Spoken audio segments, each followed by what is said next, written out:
Olá! Vamos estudar a Bíblia? 2 Coríntios, capítulo 11, verso 14 e 15.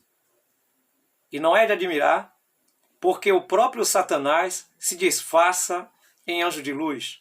Portanto, não deveria surpreender que os seus próprios ministros se disfarcem em ministros de justiça.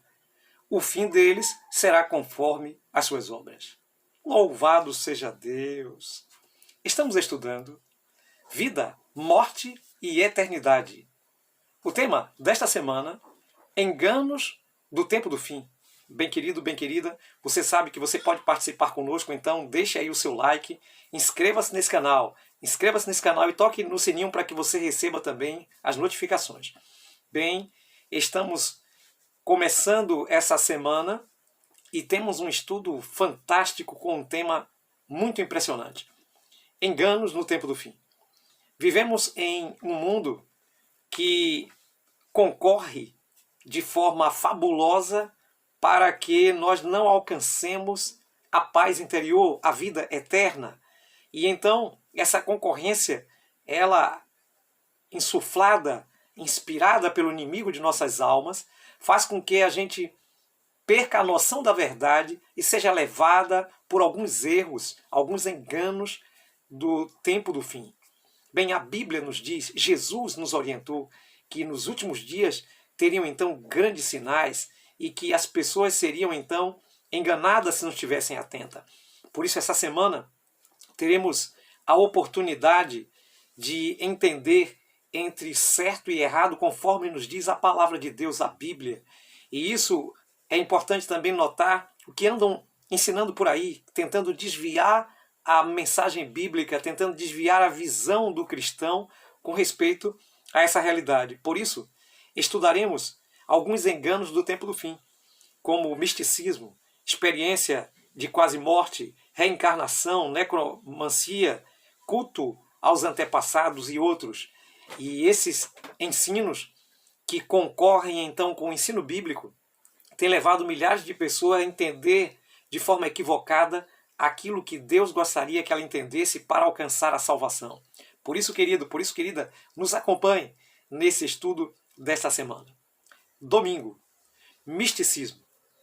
Bem, a palavra misticismo tem relação com aquilo que é místico, com aquilo que tem o sobrenatural. E essa palavra, ela é muito complexa no terreno da religião, porque ela envolve vários tipos de manifestações espirituais, inclusive manifestações ditas como cristãs. Portanto, precisamos estar atentos a essa questão do místico, do sobrenatural, daquilo que está chamando a atenção, daquilo que as pessoas ficam encantadas, porque essa, na realidade, é uma forma também do inimigo usar das suas artimanhas, dos seus poderes, para então nos atrair e nos levar para longe da vontade de Deus. Então isso é um fenômeno. E o fundamento deste fenômeno é justamente a questão do sobrenatural.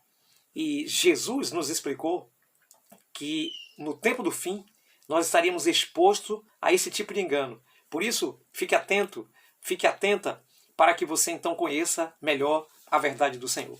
Lá em Mateus capítulo 7, a partir do versículo 21 ao 27, Jesus fala sobre a questão de que nem todo aquele que diz Senhor, Senhor entrará no reino de Deus, mas aquele que faz a vontade do Pai que está nos céus. E ele continua dizendo, olha, muitos naquele dia me dirão, em teu nome nós temos expulsado o demônio, em teu nome nós temos feito maravilha, nós temos profetizado.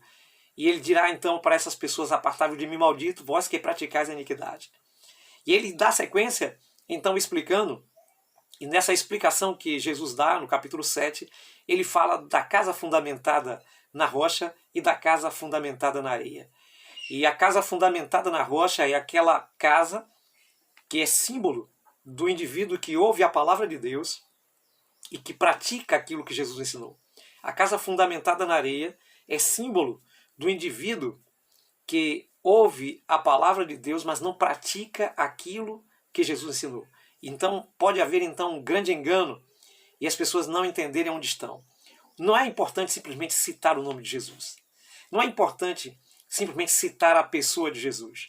É importante dar atenção aos seus ensinos. É importante dar atenção àquilo que ele ensinou. E isso, querido, isso, querida, tem levado muitos a se desviar da verdade, porque eles falam da pessoa de Cristo dissociada dos ensinos de Cristo. Mas a pessoa de Cristo só tem valor se for então associada àquilo que ele ensinou. Então, querido, se você ama Cristo, se você admira Cristo, você deve dar atenção ao que ele falou, escutar as suas palavras para que a sua casa não esteja fundamentada na areia e vindo a tempestade das coisas, dos problemas, vindo a tempestade dos enganos, você seja levado então por essas ondas e sua casa esteja então derrubada. Mas a casa sólida é aquela casa que está fundamentada na rocha, e a rocha representa Jesus e a sua palavra. Portanto, querido, não podemos ter uma religião, não podemos ter uma profissão de fé que dissocie, que separe, então, aquilo que é o Cristo da sua própria palavra. Cristo e a sua palavra se unem em uma coisa só. A Bíblia diz que no princípio era o Verbo, e o Verbo estava com Deus, e o Verbo era Deus. O Verbo é a palavra, e aquilo que Jesus falou deve ser levado em consideração. Seguimos então para a lição de segunda-feira. Bem, experiência de quase morte, ou EQM. Lá em João capítulo 11, verso 39 e 40, Jesus então vai ao túmulo de Lázaro e a sua irmã diz assim: olha, Senhor, já cheira mal porque é de 4 dias. E Jesus diz assim: eu não disse que se você crer, você veria a glória de Deus? Bem, isso é o foco, isso é a parte principal de um acontecimento registrado no capítulo 11, que nos chama a atenção justamente da questão da experiência de morte. Nos fenômenos atuais, as pessoas dizem que têm uma experiência de quase morte e voltam contando como é o mundo dos mortos e etc. Mas veja, queridos, quase é um detalhe. As pessoas não morrem de fato. Cientificamente elas não estão mortas. Por isso elas não têm uma experiência de morte. Elas não sabem o que acontece depois da morte. Mas o que elas reproduzem, na realidade, é algo que acontece no aspecto do psicológico dessas pessoas, ou algo que acontece então com a intervenção do inimigo das almas na vida dessas pessoas. Por isso é importante que a gente dê atenção àquilo que a Bíblia nos ensina. E a Bíblia nos ensina o seguinte: a Bíblia nos ensina de pessoas que de fato morreram. Olha, lá em 2 Reis, capítulo 4, verso 34 a 37, nós temos a história do filho da Sulamita, que foi ressuscitado. Nós temos a história do filho da viúva de Naim, lá em Lucas, capítulo 7, de 14 a 17. E nós temos a história central aí em João, capítulo 11, dos versos, a partir então dos versos, do primeiro início dos versos, capítulo 11, verso 1 até o verso 44, a história então de Lázaro, que de fato passou pela morte. E Lázaro, no sentido mais próprio da palavra, passou 4 dias morto e já estava entrando em decomposição. E Jesus faz com que ele ressuscite. E em nenhuma parte do Evangelho há um relato de Lázaro falando sobre a vida que ele teve ali depois da morte, porque ele não teve vida alguma depois da morte.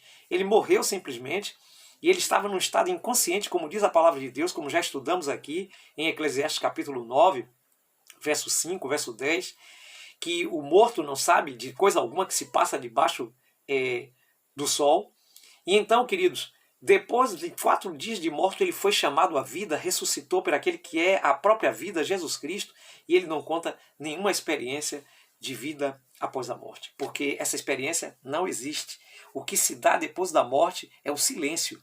E essas pessoas que defendem que teve uma experiência, que então entrou em contato com o ser luminoso e etc., elas, de 2 coisas: ou foram enganadas pelo inimigo, porque o inimigo tem poder para isso, a gente vai ver mais adiante nos outros dias, ou elas passaram por um processo de extremo, vamos dizer assim, uso da questão emocional, de tal forma que elas conseguiram trazer isso à mente como algo que tivesse como uma experiência verdadeira, porque elas não estavam mortas cientificamente, elas estavam vivas. Elas tiveram paralisação de alguns órgãos, mas elas estavam vivas. Então puderam passar por esse processo. Por isso, querido, por isso, querida, fique atento àquilo que a palavra de Deus está trazendo para nós. E a palavra de Deus está trazendo para nós que só Jesus pode dar vida. Ele diz, eu sou a ressurreição e a vida. Somente Ele pode então trazer alguém dos mortos e essa pessoa por meio da ressurreição. Vamos então ao próximo tema, terça-feira, reencarnação. E eu diria reencarnação versus ressurreição. Bem, o que Jesus nos ensina na sua palavra? Bem, Jesus nos ensina sobre a ressurreição. Nós já vimos isso no Antigo Testamento, no Novo Testamento. Nós já vimos isso, então, de forma muito clara e abundante. Lá em João capítulo 5, verso 28 e 29, Jesus próprio diz que Ele vai, então, naquele dia chamar aqueles que fizeram bem para a ressurreição da vida e os que fizeram mal para a ressurreição do juízo. Então, o ensino da Bíblia é que há ressurreição.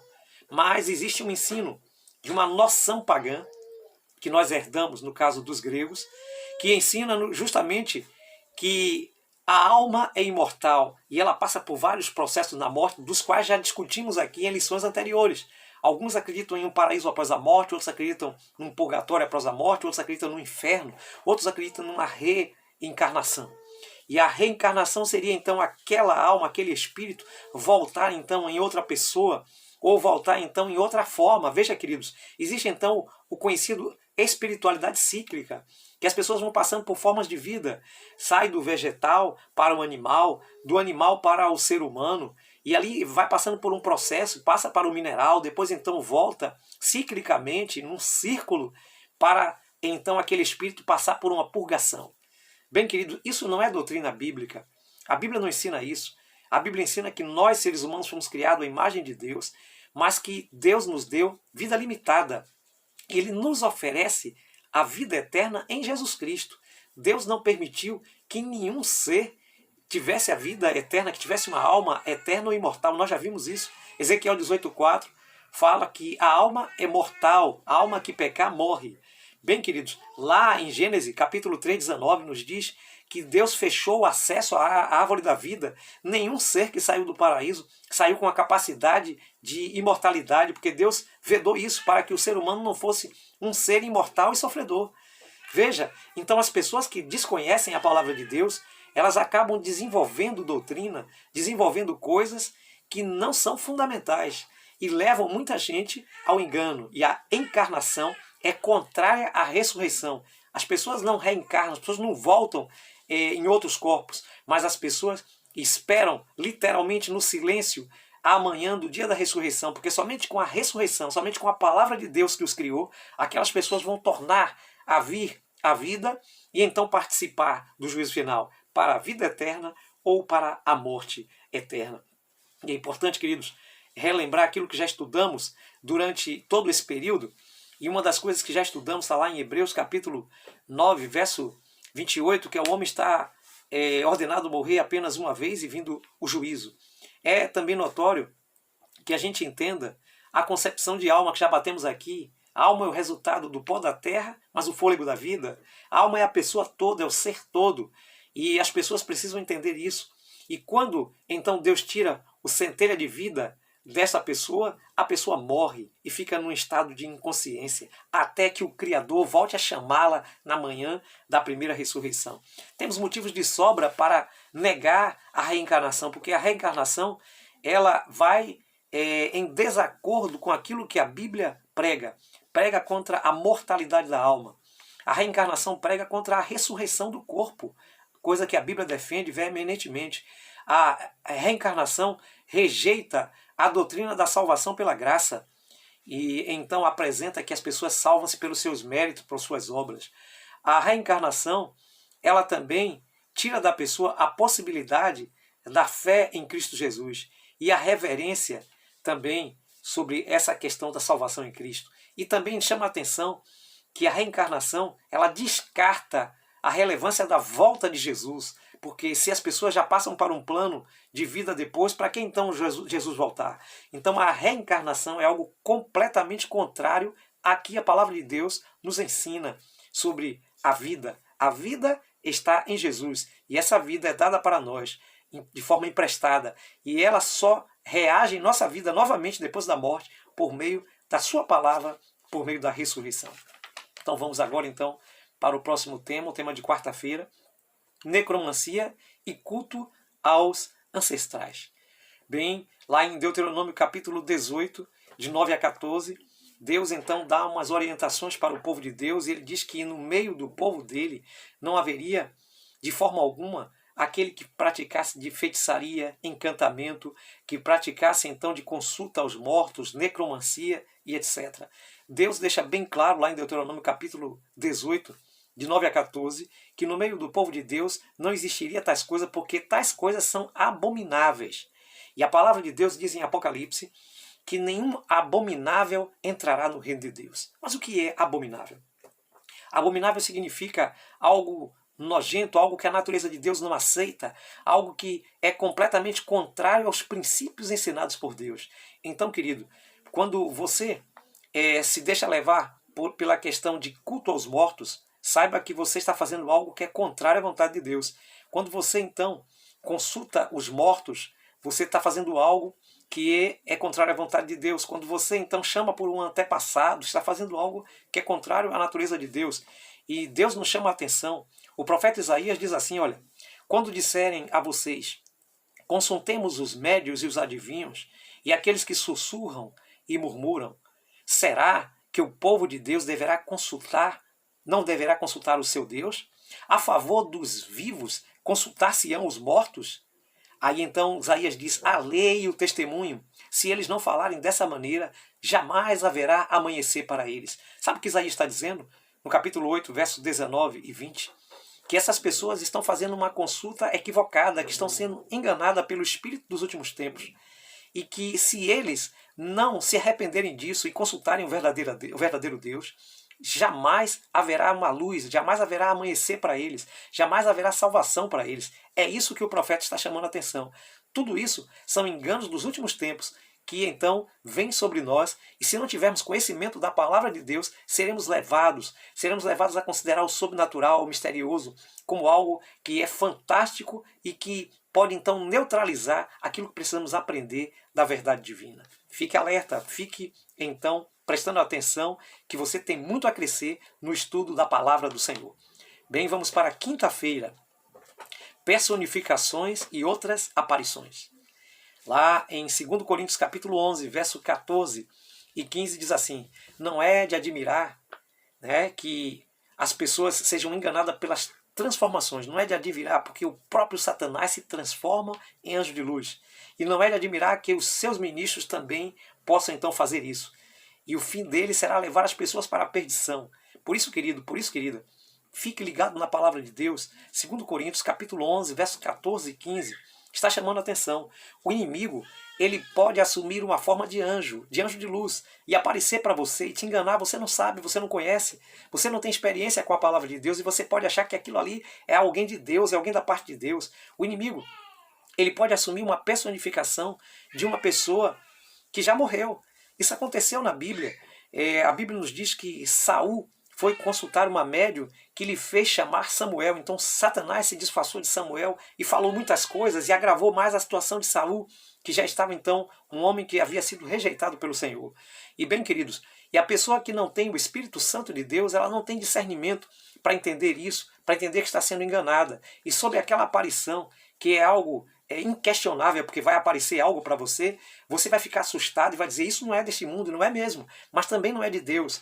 É o inimigo, querido, querendo te enganar para que você não creia na palavra de Deus, que já te advertiu que isso aconteceria. E quando isso acontecer, repreenda em nome de Jesus. E você vai ver que aquele espírito mau, ele vai então desaparecer. Porque se você fizer isso com fé, Jesus estará com você e Jesus lhe dará a vitória.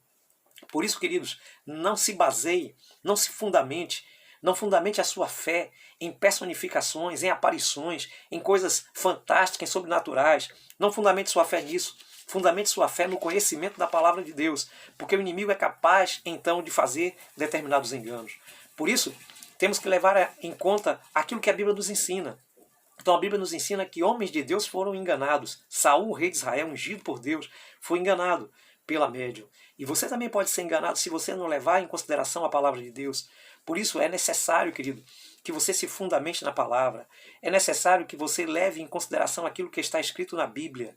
É necessário que você anote esses versos que aparecem aí e que você então, querido, possa se apegar à verdade divina. Vejam, algumas vezes seres espirituais aparecem em forma de amigos falecidos e contam experiências pessoais de sua vida e fazem coisas que eles costumam fazer enquanto seus amigos estavam vivos. Então preste atenção. Eu quero que você pare agora e preste bem atenção no que eu vou falar para você. Quando nós viemos a esse mundo, Deus dispensa um anjo do céu para estar conosco, e esse anjo do céu conhece tudo sobre a nossa vida. Mas também o inimigo dispensa um anjo do mal para também estar ali nos tentando dia a dia, querido. E esse anjo do mal também conhece tudo sobre a nossa vida. Então não é difícil para o inimigo dizer alguma coisa que era íntimo só de você e um parente seu. Não é difícil para o inimigo dizer uma coisa íntima que só você e aquela pessoa sabia, porque ele é um ser espiritual e ele está então acompanhando você em todo o tempo. E ele vai usar então isso para que você acredite que aquela pessoa que está aparecendo em sua frente é de fato o seu amigo que está lá repousando na sepultura e que não está sabendo de nada, mas ali é um espírito enganador, é um espírito do mal que está vindo enganar você. Por isso, queridos, é necessário que você tenha os olhos da fé e que você tenha o discernimento espiritual. E a Bíblia nos diz que Deus concede a nós o dom ou o discernimento espiritual para que a gente possa, então, reprimir, para que a gente possa repreender, então, todos os enganos do inimigo. E Jesus nos manda ficar alerta. Ele diz, cuidado, estais atento, pelos frutos conhecereis o profeta que é de Deus e o profeta que é falso. Engano dos últimos tempos. Você está alerta, você está sabendo, você está acompanhando. Agora, queridos, a decisão é sua. Aprofunde-se mais, estude tudo aquilo que estudamos essa semana e você vai se apropriar da bênção de Deus. É seu desejo se apropriar da bênção de Deus? É seu desejo, então, discernir entre o bem e o mal? É seu desejo, então, entender que o Espírito de Deus está lhe dando conhecimento para que você não seja enganado? Se esse é seu desejo, então ore comigo. Eterno e bom Deus, nos abençoa, nos ilumina e nos ajuda, Senhor, a discernir entre o bem e o mal e sermos mais que vencedores em Cristo Jesus. Amém.